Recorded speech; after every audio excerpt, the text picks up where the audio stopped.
Hi guys, today I wanted to do a manga review, and this is a manga review to Apple Black by Odans Ogoguo WhytManga. Sorry if I pronounced your name wrong. He's basically a YouTuber and he does like manga art tutorials, and his name on YouTube is known as WhytManga, and currently he has published 2 volumes of the Apple Black manga.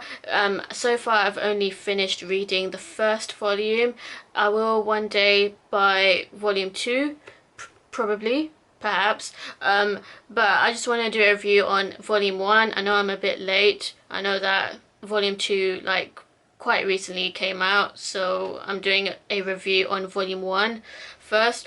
So what is going to happen is that the very first few minutes are non-spoilery, because I will only describe what's in the blurb of this, as well as a slightly longer description, so you get just a bit more of an understanding about what this manga is about, in case you're interested if you have not read Apple Black. And then I will say my initial thoughts in this non-spoiler review, and then I will warn you guys when I will get into spoilers, so that you can stop watching this video, and then I can proceed to say a few spoilers before like rounding off on my overall thoughts about this manga. So let's begin. So in the back of this, so these are all the characters. Can I just say that the artwork in this manga is really good. I think he's very professional with how he does facial expressions, shading, all that good stuff. So I'm just gonna read the blurb so you get an idea of what it's about. So it's about Sano, a young sorcerer, attempts to fulfill his destiny as savior of the world as he struggles to solve the mystery behind his father's death and research on the power that is Apple Black. Now, in terms of the name of this manga, I just find it so damn random how you're literally using a fruit and a color to describe a particular power source, I believe it is, or research, but that's just like a little nitpick. Although it does have references to Christian Christian stories, because it does like have there's a place in this book called Eden, so it definitely resonates with the whole Christian stories within it in the Bible. Anyway, I'm just gonna read the longer description. It's quite long. I guess I'll read all of it. Feel free to stop and skip though. So I'm just going to say what it says on his YouTube video that I'm just going to read out. Many years ago, humans set out to retrieve fruits from a tree that fell from the skies called Black, which turned humans into sorcerers. Not all black are extinct. Humans still have sorcery inherited from their ancestors, but as generations go by, the effects of black in the bloodline diminishes. Blessed by Merlin, aka the god of sorcery, with the Erodis arm, Sano, a young sorcerer, raised and trained in isolation and secrecy to be the world's savior, known as the Trinity, has now been released into the Eden continent for the sole purpose of dawning the dark and infinite night. The infinite night is prophesied to eclipse wars past in mayhem. When his fellow gifted allies and sorcerers accompany Sano on his quest, Sano learns that treachery, betrayal, and evil have plagued nearly all of Eden. Suffering from the hauntingly reoccurring nightmare of his father's demise, Sano struggles to live up to the title of the Trinity, but it will not rest until the mysteries of these tragedies are resolved.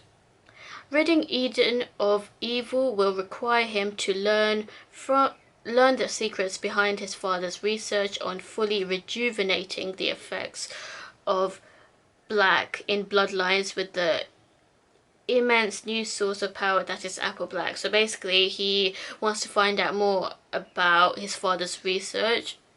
He keeps getting nightmares about his father's death, and his father's research is basically called Apple Black, and to be honest, it's not I mean, it is just the first novel, so first volume, so it's not gonna like give you all the answers straight away. But to be honest, Apple Black is not that well explained in this volume personally. But then again, I did read this volume throughout a whole year because I'm gonna be honest, the first few pages of this manga were really good, but then the middle of it just got boring, and then I just stopped reading it. But I did want to like come back to it, and I eventually did after a couple of months, and I'm glad I did because the end of this manga is really good. So, and I also just want to show a piece of the artwork that I think the artwork is just amazing. So the artwork, like his I like that the inking is like done in detail, so that you can see in crisp detail the character expressions. The line art is very crisp because there's a lot of shading going on. So that's what I like about his artwork. Personally, I'm not a big fan of his actual art style though. I just find some of their hairstyles a bit weird, but that's just me personally. That's just like a little nitpick. But in terms of like professionalism in the art style and the artwork, I say it's like a 9 out of 10. The only thing that I'll say regarding the artwork is that his architecture, the buildings, the backgrounds, they could be more detailed. That way we get more of a sense of the world of Eden that this manga is set in. So for example, there's, you know, these buildings, they're good. I mean, it's not crap or anything, it's just and I totally understand why he wanted to be more simplistic with the background detail, because you're going to be focusing on what's in front, the characters and the characters' facial expressions and stuff. You'd want to like focus on like them and their dialogue. Because when we read a comic, we read the dialogue and then we just turn the pages. We only like take a glimpse on the artwork for like a few seconds maybe. But I mean, the thing is, I like architecture work personally. I really like the intricate details of buildings, so it's just something that that is just me basically. Personally, I would just add a bit more detail in the backgrounds and the buildings, anything that's in the background. That way we understand what Eden looks like a bit more, rather than very generic looking buildings. But that's just a nitpick. I'm not like saying that he has to do that. But that being said though, like he can really show the effects of damaged buildings, like the and his, I mean, his facial expressions on the characters, absolutely brilliant. Anyway, onto the spoilery review. So if you don't want to be spoiled, you can stop now. Now I just want to like talk more about this manga. So firstly, I just want to say that this manga overall, I did like the manga, but as I said, the middle part did sag a bit, but by the end it really did get intense. Like the last third of it, I would say, definitely got more intense. So I do like Sano as a main character. I think he's cool, and I do like the facial expressions he makes sometimes when he's pouting his lips. I just find it so funny, and there are a few comical moments in this manga. And also I just want to say that the other characters though are, to be honest, I'm not a big fan of Simon. In general, I don't like perverted type of characters, but Simon, that he just seems so shady throughout this whole manga, especially towards the end. He seems to be a very shady character, like he knows too much. I don't know what it is. But yeah, and then there's Ruby slash Ryuzaki, who acts like an absolute dickhead throughout most of this manga. He's very mean and he always swears. I mean, I'm not saying that's like necessarily a bad thing, but like it comes from somewhere. I mean, I still don't totally understand why he's particularly ruthless towards people. Like he's always swearing at people and stuff. But we do get the softer side of Ruby slash Ryuzaki, and I'm totally glad that this was showcased in the manga. Otherwise, I would have called him an absolute douchebag if that wasn't the case. Um, so we do learn about, I mean, maybe not in the most detail whatsoever, but we do know that Ruby blames himself for what happened to Florine. Florine is the woman that basically raised him and was like an older sister figure to Ruby. So basically, Ruby slash Ryuzaki, whatever you want to call him, he was raised in an orphanage from what I can remember from this manga, and he really cared about Florine, but she had to, I guess she tried to like fight a demon off, but that demon, I'm trying to remember what happened, but like she almost died, and she's in a coma now, and her health is diminishing, and so Ryuzaki slash Ruby, he's blaming himself for what happened back then, and ever since he really wanted to like protect the innocent, I guess.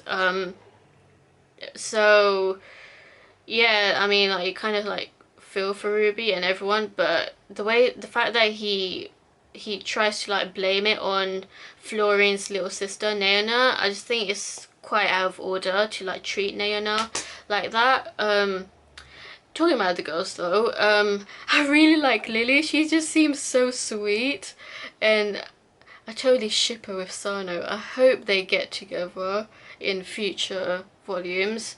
Sano and Lily, like she's so adorable. Like she's so nice towards Sano, and then Sano, he's always like, he gets really shy around her, and he blushes and he freaks out around her.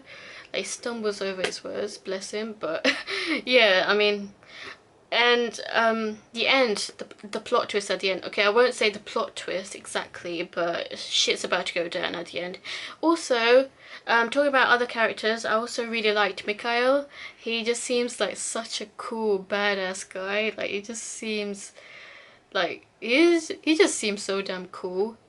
So I like to see more of Miko in the second volume, hopefully.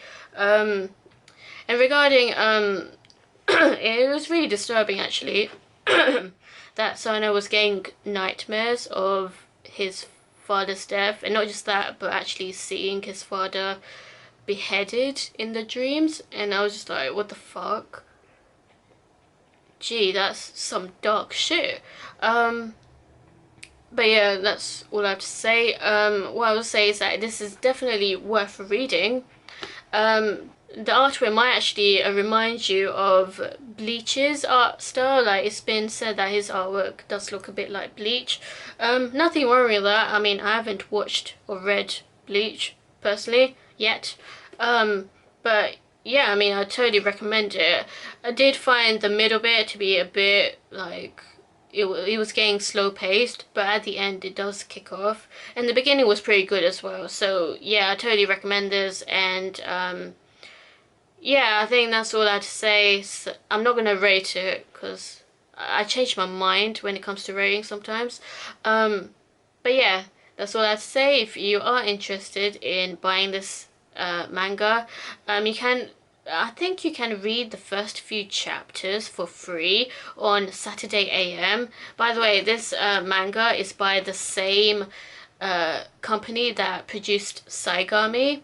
So Saigami, the manga that I reviewed like a few months ago, is in the same publishing company as this. So I definitely recommend you guys check out Saturday AM, and if you're interested, you can, I'll put a link in the description of the link to the Amazon page for this manga, so that if you want, you can buy it if you want. So yeah, that's all I have to say, so stay tuned for more.